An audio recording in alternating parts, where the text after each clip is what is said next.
आज 18 अप्रैल 2024।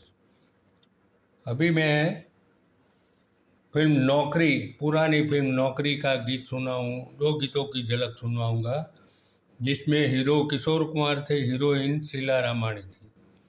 और ये गीत किशोर कुमार ने ही गाया था और संगीत सलील चौधरी का था और फिल्म बिमल रॉय ने बनाई थी। उसका दूसरा गीत छोटा सा घर होगा तो मैंने गा लिया है, लेकिन ये गीत सुनाता हूँ, दो गीतों की झलक है।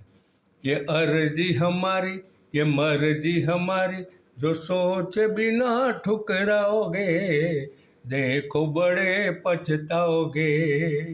ये अर्जी हमारी, ये मर्जी हमारी, जो सोचे बिना ठुकराओगे, देखो बड़े पछताओगे।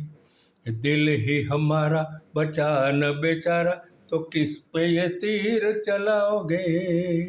दूसरा गीत है, एक छोटी सी नौकरी का तलबगार हूँ मैं, एक छोटी सी नौकरी का तलबगार हूँ मैं, तुमसे कुछ और जो मांगू तो गुनहगार हूँ मैं, तुमसे कुछ और जो मांगू तो गुनहगार हूँ मैं, एक छोटी सी नौकरी का तलबगार हूँ मैं।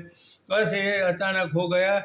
इसके साथ मेरे 888 3 अट्ठे गाने हो गए। Thank you.